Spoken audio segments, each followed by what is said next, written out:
I guess this is the most random interview you'll ever see on my podcast. But this is your boy Farah. This is the Firahs podcast. We're here at Westside Radio Station as well. So for you guys as well, I might as well let you know that I will be playing this on radio as well. So limit the swearing so I don't have to edit too much. Because boy, I'll be sitting there getting rid of all the swearers, bro. But yeah, listen. I didn't even ask you guys names like that, so I'm just gonna let you like introduce yourself and tell me how we've ended up here, bro. How we've ended up here. Well, my name is Ricky Vintage. I'm originally from London, but I live in Birmingham. Yeah. And we're here to take over the whole music industry and make sure that the world knows our name. Yeah. I'm here with my brother. My name is Zeno Brown. Originally from South London. Also spent some time in Birmingham and back in London at the moment. Yeah. But like you said, we're here to just make our presence known in the game, you know? Literally. And you know what? It's more of like a therapy thing. Yeah. Because we both kind of come from the roads. Yeah. And in that road world, you don't know nothing about open mics or shows or nothing. None of that stuff. So now we've kind no form of expression. Yeah. Music being our therapy. Yeah. You gotta reach out with people that are willing to express and even take in what we're saying. For real. Nah, because I rate this guy. Listen, the door's banging, just banging. And I'm just chilling back here, right? And I can see the cleaner keeps looking at me, but I'm not responding, innit? I'm just doing my thing. So I'm looking at her like, nah, 1 minute, like, man's busy, like, listening to music in my ear and I'm listening to something because I'm trying to plan something. I then have to go and fix one of the presenter shows because there's something going on with the audio, so I had to quickly run in here. And that's when she got my attention because I went into that room and obviously because that door was locked, she couldn't come in. She came in and she's like, "Are you not hearing the door, man?" I'm like, "No, what do you mean? There's no one coming." Like I'm looking at my phone, like, who's scheduled today? I'm on my ones till about 7 p.m, bro. No one's here, bro. Shout out the cleaner. Yeah, because you lot would have left. We was on our way out, bro. Yeah. We got there knocking for about 5 minutes, maybe 10 minutes. We're like, you know what? Have you tried? Yeah. Let's give it. But then 2 T's now, I hear the door bust open. And you're here. Yeah, fam. Nah, I rate you, man. Because as soon as I opened the door, I was like, "Oh, wait, what?" You was like, "Yeah, we're artists." I was like, "Wait, what?" You presented. I was like, "Wait, am I supposed to be doing an interview?" I don't know about it, fam. I was bare lost for a hot second. But then you're just like, I got some music. No, it's when you like to hear it. It's God's plan, bro. Yeah. That's what it comes down to. The schedule wasn't there on paper, but it's what meant to happen. Nah, for real. Nah, again, I rate you, man. I rate you, man. So, like, I guess we'll start with where does you guys' like musical journey then start? Okay, that's a good question. Still, what are you saying, individually or together? I would say individually, and then how did you guys meet? Okay. So, I'll go first. Yeah, literally. Can't lie, I've been rapping in terms of having the ability to rap for years, bro. Like, if you're from the hood, you know, back in the day, Cage, in the park, man, they used to get Sony Ericsson beats playing. Trust me, fam. I've been rapping. Yeah, anyone that knows me knows I've been rapping, bro. Yeah. In terms of actually taking music serious, like, go at studio, trying to formulate songs, putting like blood, sweat, and tears into the shit, bro. So, about 5 years. Since I had my daughter, bro, it's when music really kicked off. Oh, 5 years. No, congratulations on your daughter. Though. What was it about having a daughter that made it kick off? Was it that you wanted to? Honest, bro. The first child in general, like that realization of life and perspective, everything changes, bro. Responsibility, I've got a gift. That, like I said, in the ends, bro, a lot of people can rap, bro. So knowing that I can rap, I got an opportunity to do something with it. So do something. No, I like that. And what about for you? How did your musical journey start? I was raised on a council estate with my mum. I didn't get to know my dad until I was like 17, 18 years old. Oh, wow. But driving back from our nans, my mum used to play like Jay-Z, Blueprint, TLC, like a lot of throwback 90s music. So on the way back, we're just listening to that growing up. And then my uncles and my cousins are all into music as well. Like, they got a sound system and certain things. But I didn't get to know that family until I met my dad. And then from there on, I was on the roads, and rather than my cousin passed away, and then I got moved down to Birmingham. And then 2017, I moved to Birmingham. And from that, I can't go to Birmingham and do the road thing again down there. Mash up another city. No, I'm gonna make something different. Try something. So where's 2018, man? 2018. I moved in 2017 and then moved in 2018. Was it LX? LX, Studio. Shout out LX Studio. LX Studio. Yeah, 10 times. You get me? Like, proper. And that was it. From when we went to LX, now my cousin told me about LX Studios. I met Zeno Brown down there. Tan the engineer. That's where my music career really started, bro. Like, I was making music for about a year, maybe a year and a half before I went there. Process, you know, so anyone that's in this music game, 100%. The first couple months, the first year or so, you're just finding your feet and whatnot. But since I went to LX, that was like where it really hit home. You know what I'm saying? That's when I can really we can do things now. I got some sense of direction. Then I met Ricky, a couple other people as well, not just bands, producers. Engineer, like Quincy, Fingers, Tan, Q, big up the family still. Yeah, that's dope. Man's linked up with Ricky. Since then, bro, it's been back to back. Been back to back with the music thing. Flipped the whole road and doing the drug thing into CDs. Literally. All around the city. He's been all around the country. I've been around the city. Yeah, I've been to 27 different cities. Selling my CDs every day, finding shows, building up contacts, and then from there I said, you know what, I'm gonna blow. This is all or nothing. There's nothing else for me. If this don't work, it's back to the roads. Literally, man's gotta make sure this works before man gets to that. Before man gets to that, make sure this works. I hear it, though. Real rap, that was the story. Real rap, bro. Yeah, do you know what? It's interesting you lot say that. What made you guys say that music was the way forward for you? Like what part in your life did he touched on it earlier? Music kind of become the forefront. You touched on it earlier, yeah. What I'll say is, music for me is therapy, bro. Right. Like we know within our culture, especially male, like black men in general, we don't go nowhere near therapy. Do you get it? Yeah, for real, we should. I've been saying I should for years, bro, but realistically we don't. Do you get it? So that being the case, I found my own outlet, and music being my therapy, bro.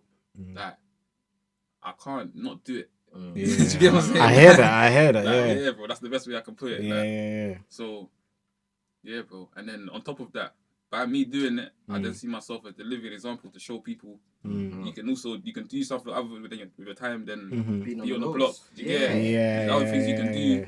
Chase your dreams, bro. Even if you don't want to rap, or if you got most of us love music. Yeah. You get it? If you're not an artist, you're more time a producer. If you're not a producer, you're an engineer. If you're not an engineer, you know what I'm saying? There's so many different things. Just tap into your creative side. Just trying to, man, show people there's another way. Yeah. No, I hear that.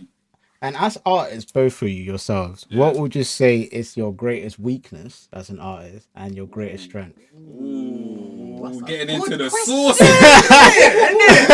Side radio. I don't got something like that. I'm taking my flowers, you know.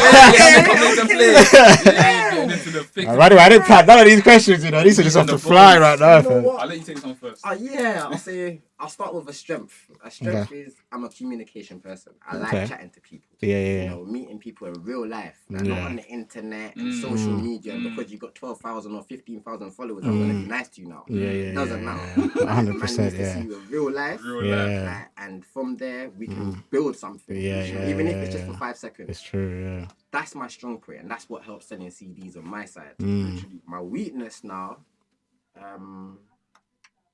understanding this music industry. Okay. The business side of things. Okay. Yeah, because music and rapping is fun to us. It's a hobby. It's a hobby. But the more that I'm learning about this industry and things that's going on, it's a business. To survive in it, you gotta be in business. It is a business. Yeah. That's the part that I'm lacking at this present moment. But I'm on a songwriting course with Sony, and that's slowly showing me about the industry and how it works. No, I read that. What about you in terms of strength and weakness? Strength and weakness. I'll start with my weakness first. I'll end on a strong point if I can. My weakness, I'll say, is my consistency, bro. That's one thing I struggle with. Yeah, that's good. That's honesty right there. I read that. It's not even just music, bro. It's just life in general. You get like consistency, something that I battle with. Like, I don't know. I hear a lot from females because they're into star signs and stuff. Because I'm a Gemini. Yeah. Alright, the conversation. I know there's a girl chilling there going, I told you, I told you, I can feel it already, cuz. What star sign are you? I'm Sagittarius. Oh, you're Sagittarius. It's coming into your season soon. I'm apparently a lover boy, innit? I'm just a sweet boy, apparently. That's why I get told all the time, bro. Hey, we try to. You know who to cook for lunch, ladies, man? Alright, listen. Pull up at the stew. You know what I'm saying? But I'll carry on. But yeah, man, literally, I'll say my consistency, bro. That other than my consistency, anybody that's been with me in the studio, they will tell you about my work rate in terms of my work ethic when it comes to what I put into my music. But how constant I am into doing that process, I can do better. That's what. Anyway, it's a process. I'm getting better, bro. Yeah. Working on consistency, that's my main weakness, bro. I heard that. If it wasn't for that, I'd have a lot more music out. But then, yeah. That aside, my main strength, I'll say is my versatility when it comes to music. Okay. Yeah.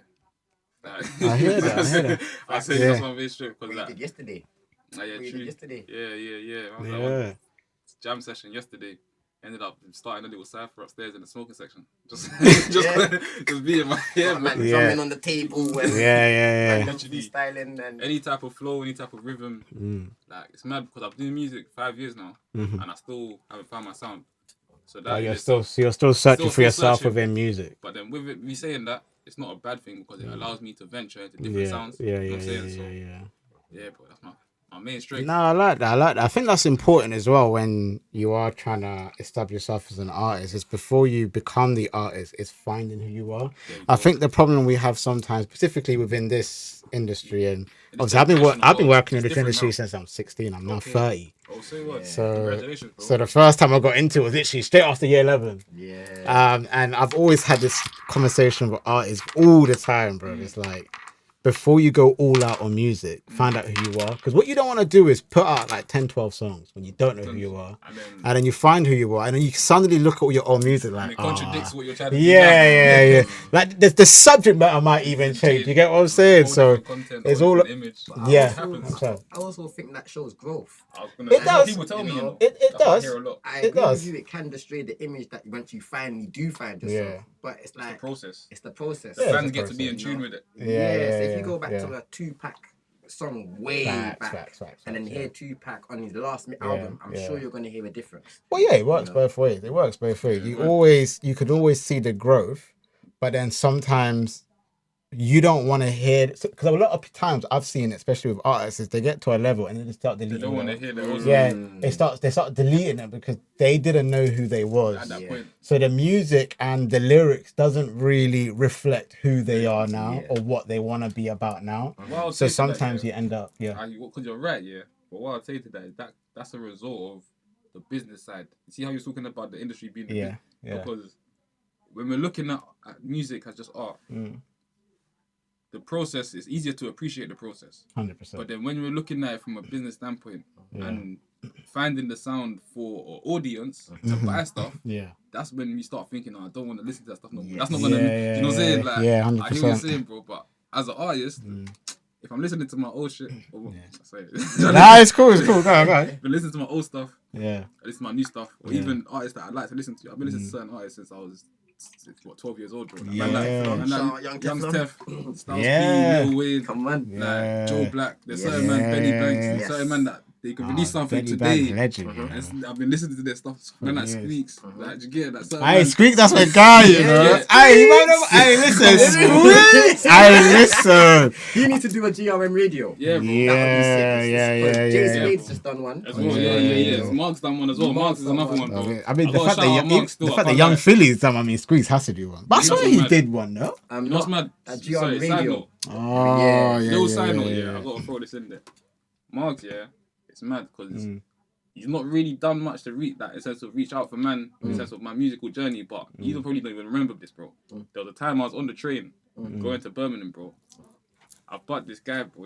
I've seen him on the train, and I've clocked his marks. You get, and then two man said to him, "Bro, man, rapping this and that." This was early on, bro. I played two tunes for him. And he's just like to man, man's alright. He's like, man, not your man's cold. Obviously, man's early, but the little conversation man had with him there, bro, and him being somebody that I listened to growing up, motivated me to continue, bro. Like, I was so close to stopping making music at that point, bro. It was mad, bro. Since then, I've not that people have reached out to me, go on pen game, this and that, go on this and that. I'm like, bro, I'm staying in my lane, but at the same time, that moment stays in my head, bro. Logical memory. Shout out Marks. Shout out Marks. Shout out Marks, man. That's dope. That's dope.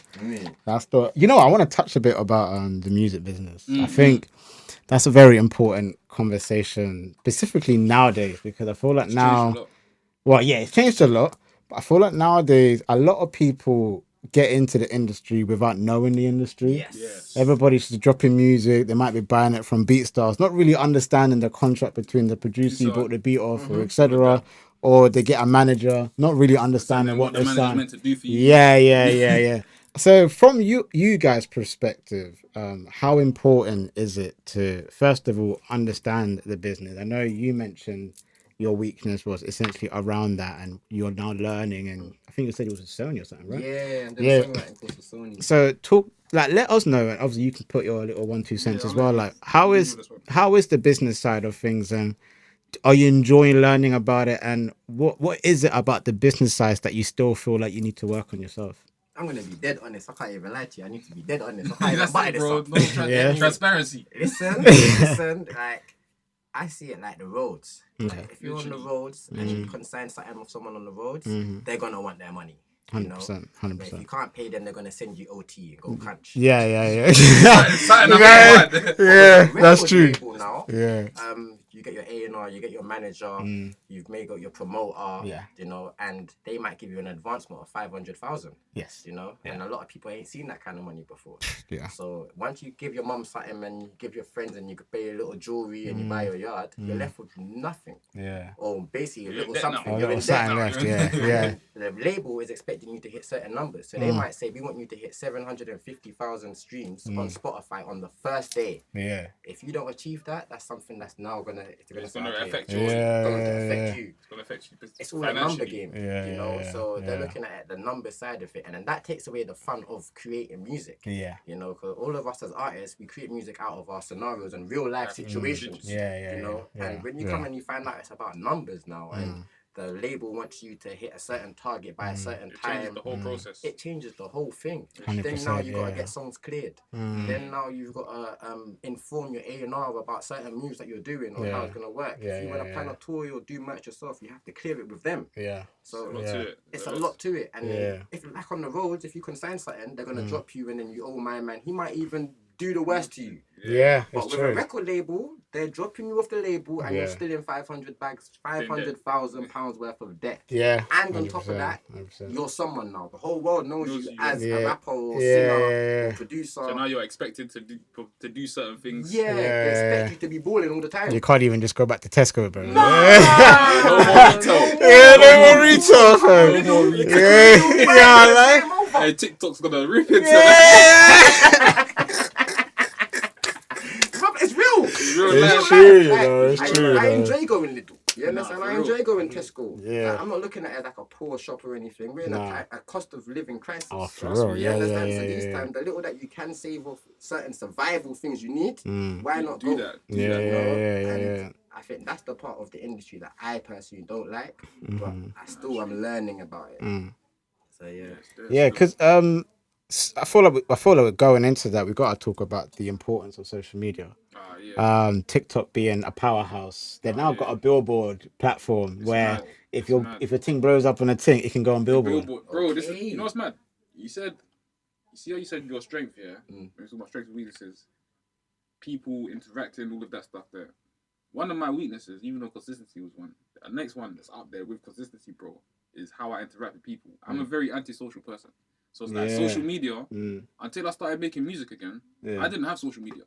Until I started making music, that's when I made social media again. I fully came off Snapchat, Instagram. I didn't have no socials for about 2 years. But you see, man, like that's mad. For you lot that don't know Zeno Brown, it's the man where the police have tried to eradicate man off the earth. Trust me, there's videos on the internet. Go do your research on Zeno Brown. More than once. They tried to twist man up and take him off this earth. Tried George Floyd, man. So literally tried to George Floyd him. So for him to kind of express himself online now, knowing that they're onto him, that's different. It's different. I don't like exposure. Do you get? But then part of being an artist and a musician, exposure is needed. Networking is needed. Getting out, you know what I'm saying? Yeah. Through well, what would I call it? It's like the fact that experiences I've had with exposure have been bad ones. Yeah. Now that I'm in a position where I'm supposed to do that, I don't want to do it. I hear it. Yeah. Yeah, bro. So social media is a techie one. Now I don't have TikTok, bro. Like, you still got TikTok? You gotta jump on TikTok. I've been hearing that for since TikTok bars. People have been telling me to freestyle on TikTok. Bro. You should just freestyle on TikTok. I'm telling you right now, fam. You should. You should. TikTok is where the numbers are at now. Yes. You get what I'm saying? Man, them are blowing up on TikTok, bro. 2024 TikTok, look out for me, innit? Saying that, man. That's the what's the thing everybody says on January? That's one of your like New Year's resolution. That's it. New Year's resolution. Still TikTok. Yeah, 2024. You heard it here first, man. We're gonna get man. West Side Radio. Man's gonna be on the. Trust me. I want to talk about also just a little bit about your background and growing up and for people who know you as a child now. Different. What would you think you've brought yourself with you from that upbringing to what you become as an artist today?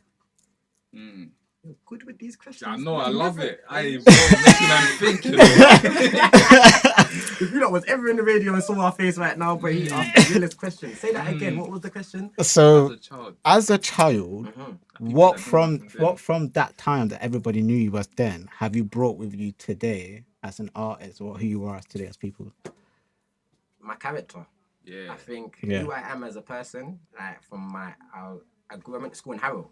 Okay, So like from them school days, and anyone that knows me from Harrow days, I'm still the funny guy. I still like to have fun. I still can be serious at times as well and take things very serious. For the most part, bubbly. Yeah. But then the hardest part about it was differentiating who I am from the brand. Like the brand is Ricky Vintage, and it's for Zeno. The brand is Zeno Brown. Like, I'm my own person at the same time. It's techie still. Yeah. Is that something that you struggle with, trying to build this brand, but also kind of remember who you are? Because I feel like sometimes people get lost in the brand and bring that to their real life. So the brand becomes when you're with your mom or with your real friends who don't really associate yourself with your music life. Do you get what I'm saying? Is that something that you're struggling with whilst trying to create this brand at the minute? I'll say it's balance, Yeah. Like obviously everything in life is a balance, but in terms of what you're talking about, when you've got that the right type of balance between. It doesn't even have to be music and the brand and stuff. It could be any, like you being in the studio, man that on the roads, man that in the 9 to 5. Just balance between work and family. So doesn't even have to be family, yourself. You know what I'm saying? Yeah. That's what man struggle with. But then because our work is on display, if that balance is off, everybody knows. Bro. Everybody knows. Yeah. Like, for real. If you got out of swing work balance, you work arguing with your missus or whatever, no one's gonna know, bro. Whereas with man, being an artist as well, most of the shit that goes on in my life, I put it in my music, bro. So I hear that. Beefing my girl, bro. It's in the music. I'm running that up, bro. It's in the music. What, is man gonna get their girls to do some sound effects for us? You see when man said it though, like, man's gonna have the mic just hovering over her mouth, like she's gonna be like, "What are you doing, babe? I just need some sound for the tune, me. We're gonna sample this shit, you know what I'm saying? It's just the intro, babes. You know what I'm saying? Hey, that's a joke. How do you find differentiating what you do as a presenter to your normal life? As soon as I kind of leave work, I'm just Sharif. Okay, so you can just sign out and then you're back. Yeah. So if I'm like with a girl or with a family, I don't talk to them about what I do. Okay, keep it completely separate. I don't really bring it up. Obviously, if I'm with my girl or something like that, then it's just like, by the way, I'm still single. But because I said to my girl, like, I had a girl. All right, listen, guys. For context, hypothetically speaking. Yeah, so if I was with my girl, I would like tell her about my day and that, but I don't really want to talk about that kind of stuff because unless she works in the industry, then it's different. But more time, I don't really date in the industry. So smart, man. When I get home, it's just, man, I'm Sharif. That life is over there. When I'm over there, that's when I'm doing that. No, it's mad. Yeah, bro, I hear that. That's how it should be. That's the right balance. Yeah, I feel like it should be because I feel like when you're with the people that properly like mess with you, love you.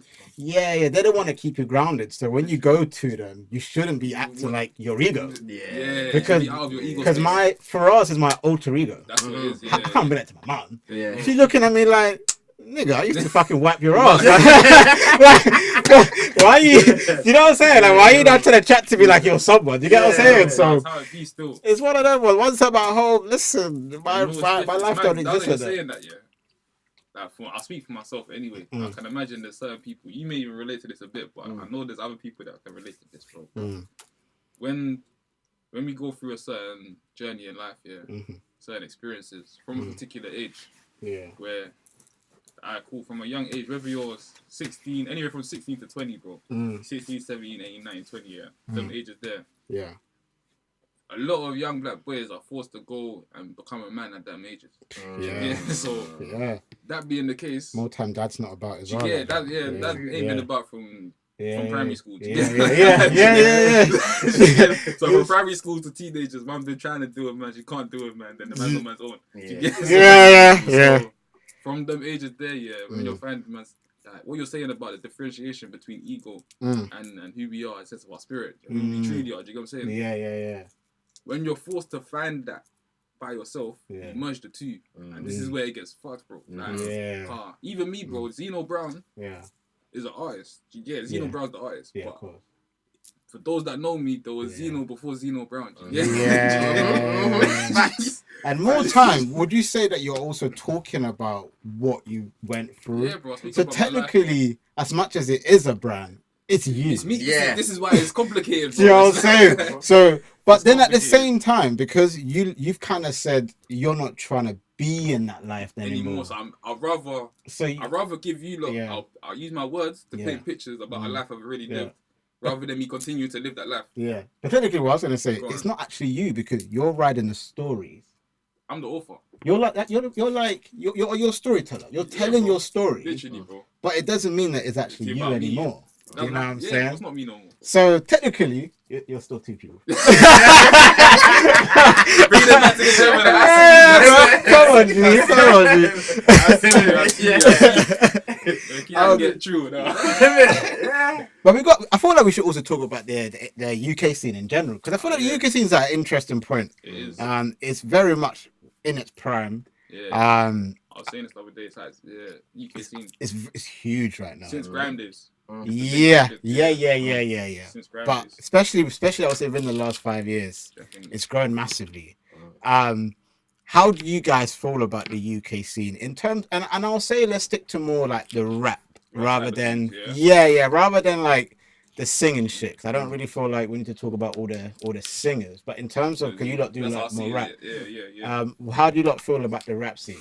I think the rap scene is at a good place right now. You know, I feel like Gigs is opening a lot of people's eyes. Yeah, he done the performance with 50 Cent. Diddy. Diddy. Oh yeah, I was gonna say, can we say Diddy? But I heard the thing got settled. So yeah. 24 hours, you know. Money talks. I might need to get that bag, G. Nah, that's crazy. You know, but for that to happen with Gigs and Diddy in the UK, it's like wow. And it's both they got their kids on the stage. I remember walking home in my school uniform with talking the hardest on my phone. Oh, right. Before YouTube. Yeah. Way before YouTube. And now look at man, bro. This is saying them and the motivation, man. So I feel like the scene's at a very comfortable place. And things are proud being of done. UK still. Yeah, very proud. 10 years ago, 10 years ago, bro, the scene wasn't what it is now, bro. It was very like separated. Everyone was doing their own thing. Everyone was doing their own thing. Certain people was linking up with certain people, and that was it. It was very closed off. Whereas there was no West and South London link up. There was none of that, bro. Now there's link ups everywhere. There's people pushing, bro. Like, it's getting bigger. They're getting more recognition. And I think that's because the Americans did that well. Americans, as an American artist, they network with other rappers and singers, and they collab very well. Well, they do that. So I think UK never used to have that. We have it now. Yeah. That's what I'm saying. I'm proud of us still. No, it's true. I feel like the reason why we also have it now is because in terms of the positions we're in, like if we have to kind of be honest as well, the numbers are there now for you to pull up to an Ed Sheeran and be like, let's do a collab. Because I don't feel like 10 years ago you're pulling up to Ed Sheeran for a feature. More like that's the thing. This is what I'm trying to say, bro. You would think that Yeah. But you probably could have. Yeah, because Quenface, Ed Sheeran was one of the man then. Yeah, that's what I'm saying. Ed Sheeran's a bit different. Maybe I should say Adele. Maybe I should say Adele. Even Adele. Because Ed Sheeran came from SBTV, fam. But that's what I'm saying. Yeah, he's the man anyway. That's Big Nasty's broski. Yeah. You know, one of those random collabs was that and Papoose. I was like, raw. It was a good tune though. It was. But I could have been. I was like, raw, Papoose. I haven't had that done in a minute. Yeah. No.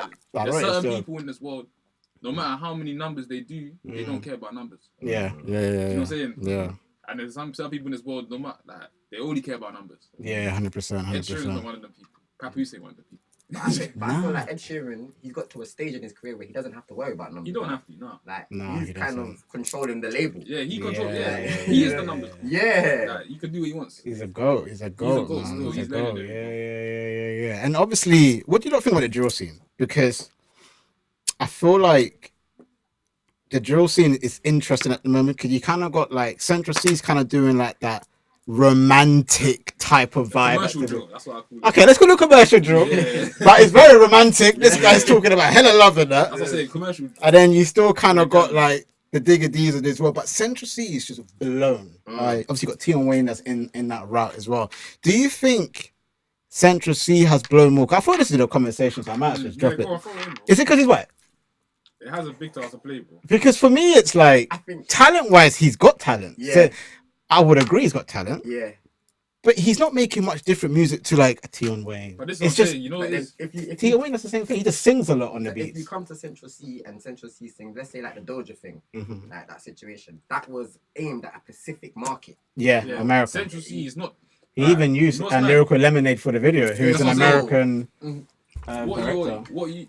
Your point of the way he markets here, Central C, he asked us a question about strengths and weaknesses. His main strength isn't necessarily, not to say he's not talented, but it's not his lyrical ability, it's his marketing. Oh, 100%. I agree. Yeah. So the fact that that's the case, there's other rappers that I like that as well, since their marketing is their strong suit. But having marketing as your strong suit as a white person is different to having marketing as your strong suit as a black person. Yeah. Do you get what I'm saying? That's what it comes down to. So him being a white boy that can rap, not give me like another example is H. Like H is cold.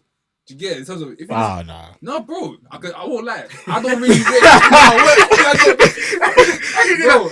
H ain't that dead. Sorry, I'm trying to play it, but it was the way you said it. Just go lyrically, bro. He's not RD. He's not RD. He's better than RD. There's a lot of this is what I'm saying. He's better than RD. He's definitely H is definitely better than RD. Wordplay wise, lyrically. Okay. I would have more fun writing a tune with H than I would with RD. Yeah, 100%. Lyrically, you know what I'm saying? I would want to be in the studio with H, but RD, I'm not sure. But this is what I'm saying. But both of them, great marketing.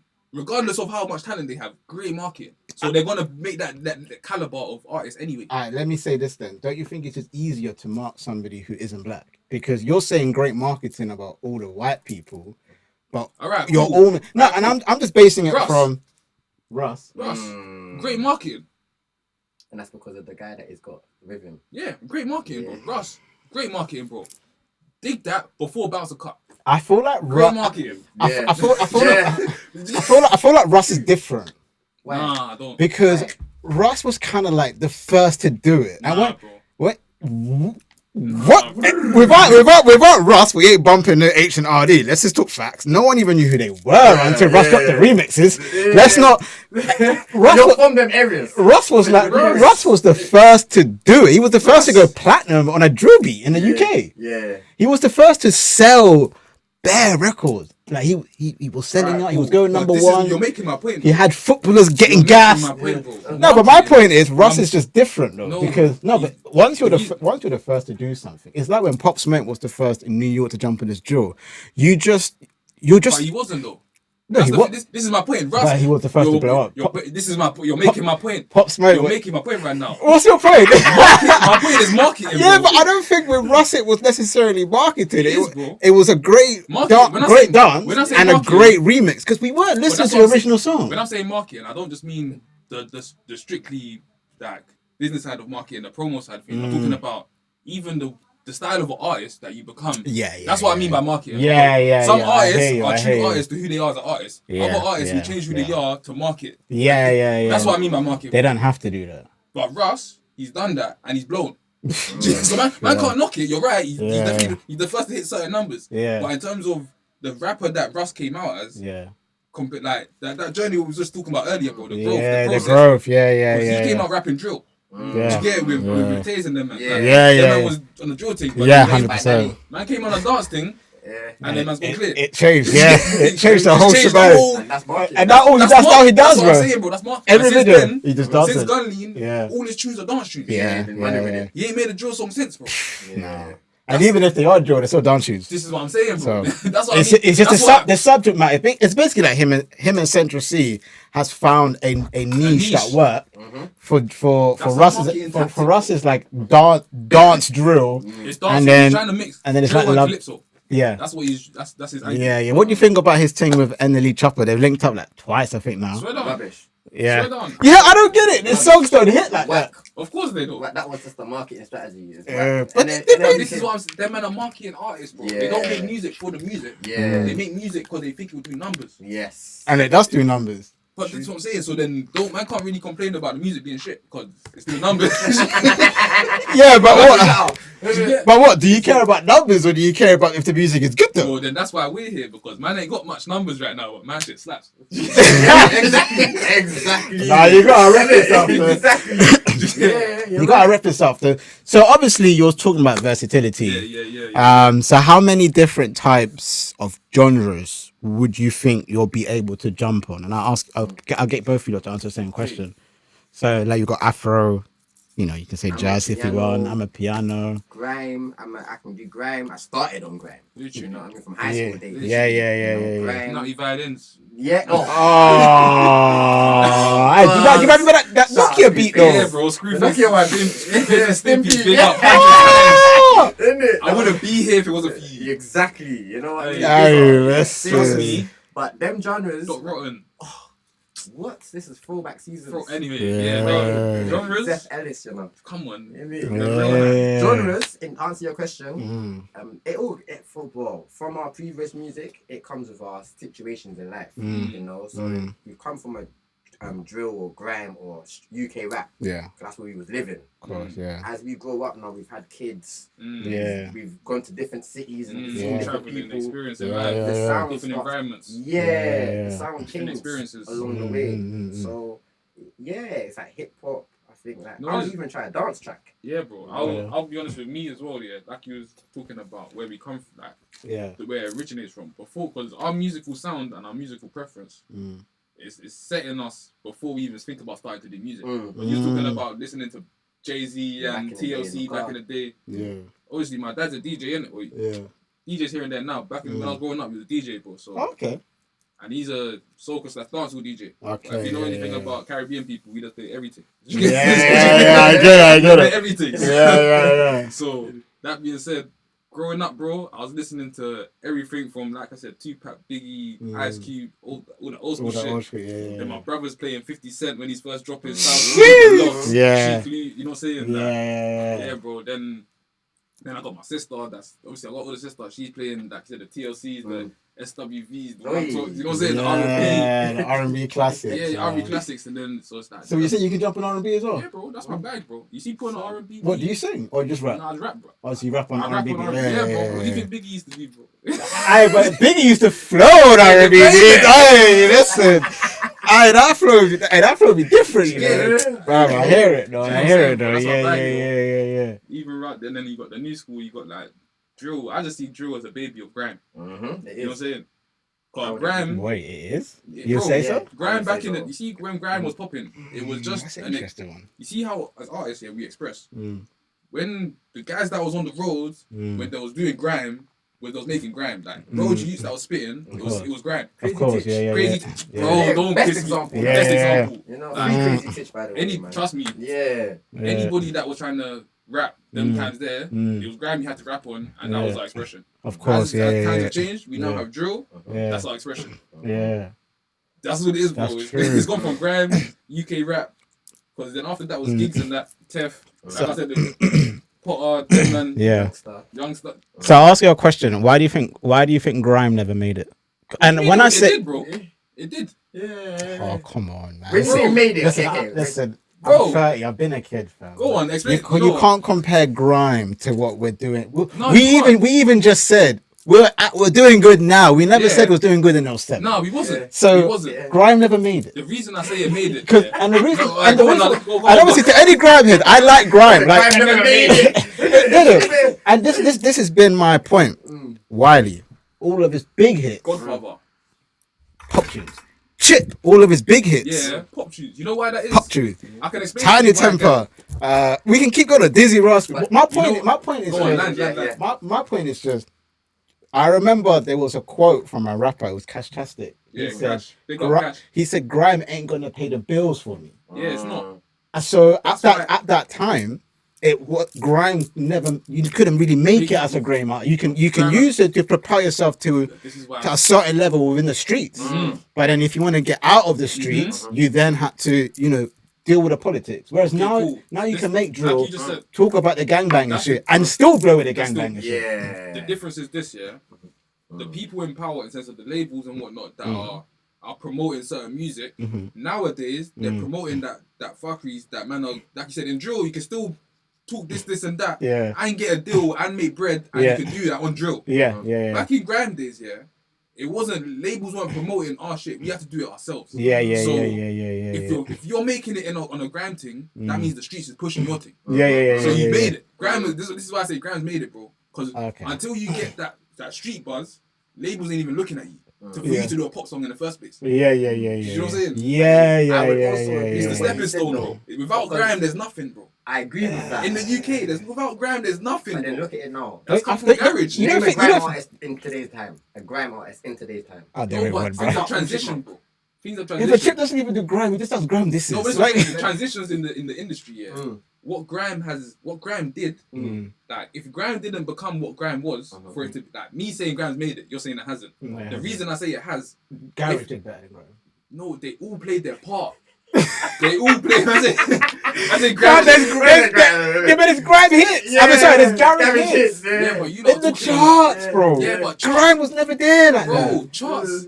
Every man, Wiley was making pop tunes for the white girl in Ibiza, bro. The people that own the charts are white people. Yeah, but my point is, you know what I'm saying? Yeah, but they're still white now. Yeah, but now white kids listen to drill. Yeah, that's the difference. That's why drill's getting promoted. I think the difference is that our music now has a wider reach because they know about a culture. You gotta remember, American thought it was corny under that Top Boy. Yeah, you're right, bro. That's what I'm saying. Which is the most weirdest thing ever. Like you'll hear rappers going, "These man just drink tea and biscuits." Drink tea and biscuits and crumpets. Now you're hearing random like. I'm watching a podcast. I'm sure you heard of Drake. Have you heard of DJ Academics? Yeah, Academics. He's on Twitch talking about Pecker and Bricks. Like back in the day, that shit would never happen. We watched his interviews for 5 years ago, and he's slating the UK. Yeah. Now look, but that's the thing. I think I feel like the interesting thing now is the music and the subject matter that we have has created a wider reach. Grime, I think the reason it never stuck with a lot of the people outside of the streets culture was because. Well, it was for the street, but most of black people's music is for the street. No, like, it's not, bro. Dirk ain't making music for.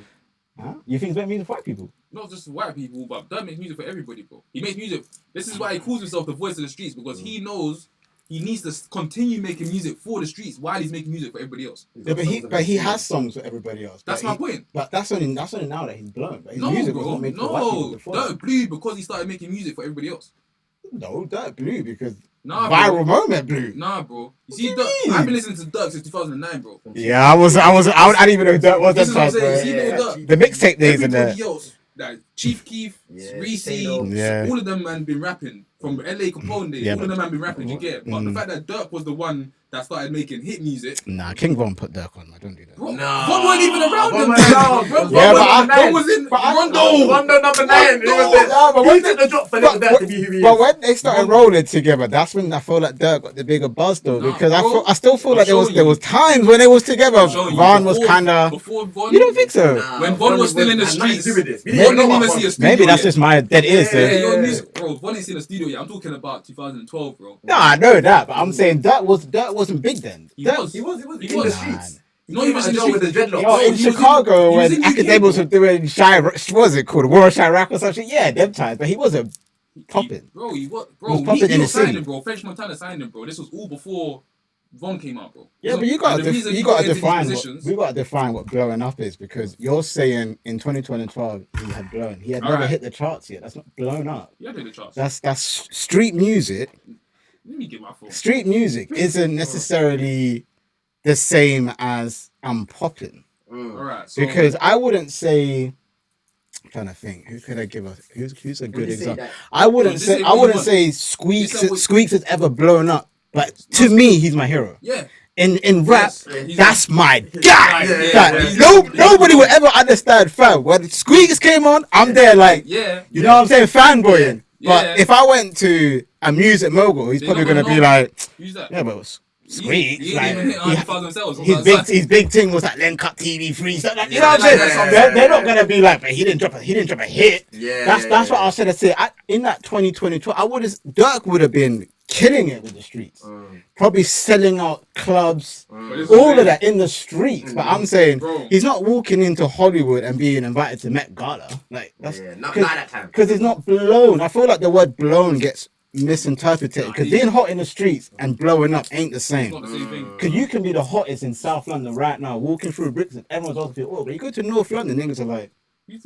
You know what I'm saying? I hear you. Like, that's what I was trying to say. I wasn't saying he was dead. I'm just saying he's not. I hear you still. Yeah. With Dirk, as a Dirk fan, the same way you say you feel about Squeaks. Yeah. I have that kind of relationship with Dirk. Like I said, 2010, 2009, I've been there. LA Capone, Rondo, and Dirk. Guys. That's how it started. So like with Dirk now, he started making music that was more commercial. In comparison to everybody else in his gang, that he was making more commercial music, which got him to blow. Not blown how he is now, but blow more than everybody else. Of course, because he went down that. Do you know what I'm saying? While he's doing that, he's still making music for the streets, but he's making sure that he does this, because that's where the money's at. Yeah. You know, he had to do. I feel like he had to for his group as well. Yeah, that too. OTF would be that. And they dropped the tape, or I think they have one. They're about to drop a tape because they just did an interview on Academics podcast. It was actually nice to see, because it was interesting, because he used to talk about them. I just know them for War in Chirac. Okay. So I know them for being demons. Now man seeing them as artists, I'm like, yo, this is so deep, so different. So it's I love to see like just the growth in what they've been through, and you know where OTF has come from. I think that's sick, man. Because they come from. It's a bit like all of us, because we all come from the streets. Like, I'm crazy. You think when I was a youth, you have to kind of be on your shit, fam. You know what I'm saying? I don't listen. I'm trying to get rolled from my LG cookie, fam. No. Two twos I got rolled for my Sony Ericsson on the bus. Was going missing. Yeah! Nigga, I'll never forget the day I was on the bus with some chick here. I thought I was a guy. Who was that? And obviously, I went to Herbert's. Obviously, when you're from Croydon and that, I was in Battersea, back in the bus. It's mad. The bus was empty at the time, so I was playing the phone, the tune on the phone. And that. I can't remember the song, but I went so shorty, like 6 niggas.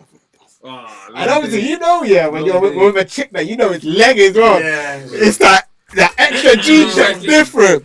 I your phone and your thing. I can't even imagine speak. No way. She say, sit down. Like, is that your man? She's like, no. I'm like, what? She stayed me. Not only have me the wrong end, I don't even get the wifey back in, fam. No way. She disowned me quick. Alright, listen. Yeah, no, wicked. I had to take those beatings, but listen. Shout out to the bus driver though, did this shit, man. That nigga let me get the beatings, let them run off the bus, and then try to hit me with the, are you okay? What? Like, look okay, like my guy went past that 2 buses. That beating felt like it was long, bro. Like, you know when you're there just waiting for someone to seize you, fam. Where's the rest? Fam, I'm tapping out, like, nigga, like, why is no one backing it, fam? Oh, I'll never forget that day. The girl even tried to hit me up, like, okay, but man, that's how. Block and delete. I don't tell you when you were blocking it. You have to change your number, fam. Buy a new SIM card just to get that 5-day pass, fam. And then you can get to. This one, you like. Wow. Nah, that's true. Obviously, we spoke for a good time. Before we go off to, I'd love to talk about this, because we spoke a bit about rap. And I think I've never had this conversation yet, so I feel like you two will be, you lot good, two honest people, I think. Very genuine people still. I want to talk about rap and the gimmick within rap. Bro. And it takes me to, I think, a person that I believe everybody can probably admit that we're not feeling, 6ix9ine. Yeah. And I feel like the only reason I want to talk about 6ix9ine, not specifically for anything good, it's just when he came out and he did what he did, do you think he was allowed to snitch? Because he claimed, if I was part of a gang, and obviously we've all been from the streets, I kind of feel like we all kind of know this conversation. He claimed that they were disloyal. I mean, he got kidnapped by Harv, allegedly. Allegedly. Everything is allegedly. I'm not going to take 6ix9ine's word for anything. Like, you crazy? I can't take his word. Shadi apparently slept with his baby mum. That's another alleged thing. And then obviously they had a plot to kill him or whatever, right? All alleged. Was he allowed to snitch? Regardless of whether he was part of the gang, paid them to do whatever they did for him. Yes. I'm gonna speak on it. Yeah. You know why he can? Yeah. Because he wasn't a gangster to begin with? He's a civilian. He's a civilian. Yeah. He's allowed to snitch just as much as I'm allowed to. Before he snitched, I didn't like this guy. That I was one of the few. Oh, you didn't like his people used to say I was a hater. I was one of them, man. Yeah, I liked him. He was hard though. Thinking with the picket, I'm telling you, fam. That shit was fire, my nigga. Are you dumb, fam? I'm saying it. I can't lie. He got me, bro. You know the reason? This is the reason why I wasn't on that. He was the best actor. I feel like in the streets of hip hop. You know, because man's an artist. Like, he came out just after. Not even came out. I even found out about him just after I started making music.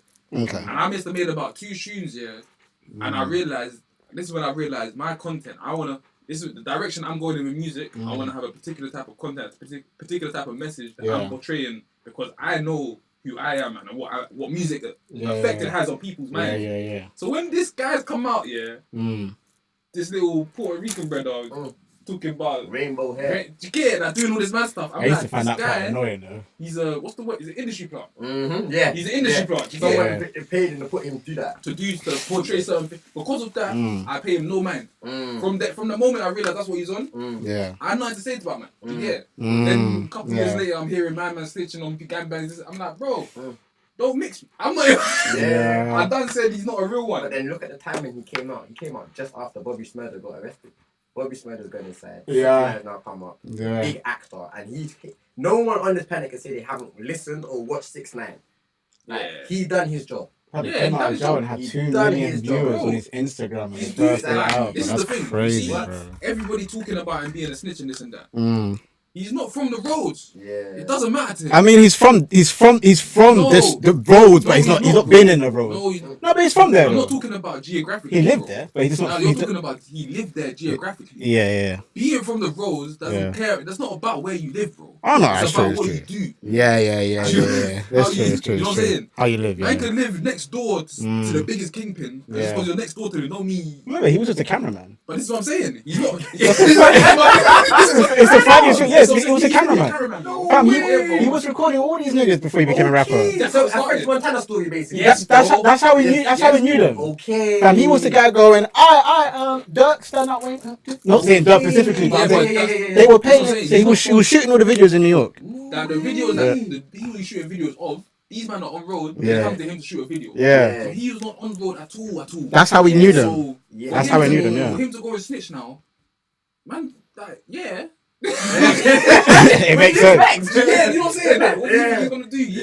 He ain't got no ties to this shit. He ain't got no calls. Like Danny from Press Play. Like he lived on the block. His real name is Danny as well. That's true. Danny Hernandez.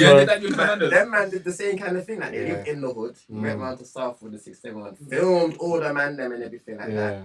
And then you had the situation with Russ and like where he's giving them the loud for the thing. Oh yeah, I remember that conversation. Yeah, you know. So it's like, right then, is this the game that people are playing when they get put in that position? Do you get it? So it's and when men are not of man's thing, it's easier to get true and stuff. Fuck people. Well, I was gonna say that because I feel like we had this. Miley Cyrus went through her I Want to Be Black stage.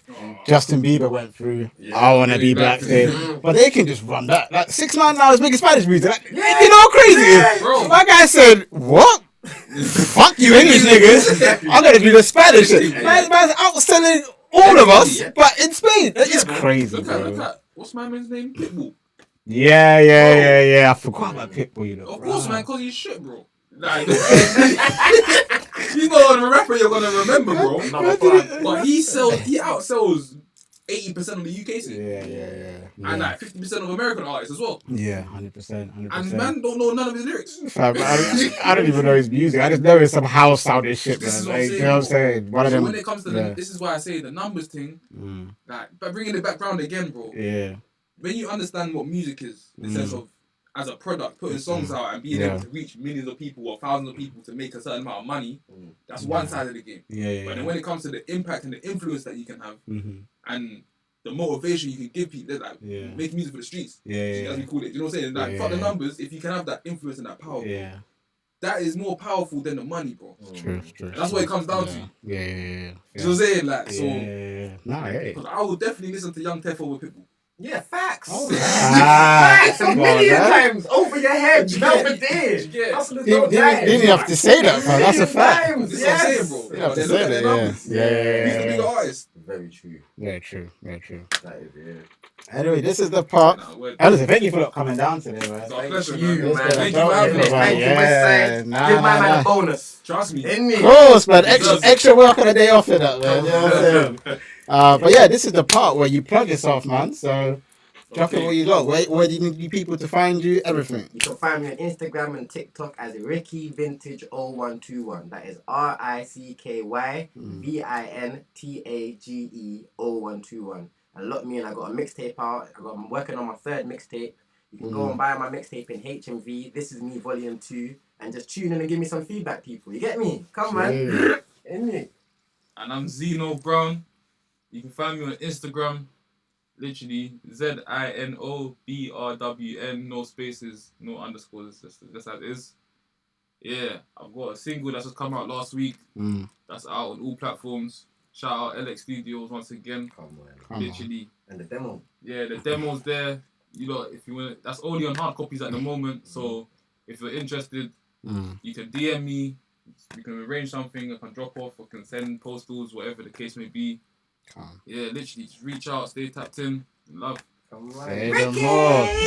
Shit, it's been your boy Firahs. This is the Firahs podcast, and this is Westside Radio. You know the vibes. So make sure you lot tune in here every morning, 7 a.m. to 10 a.m. for the breakfast show with your boy Firahs. Where I'll make sure you lot get up and get ready to get on with your life.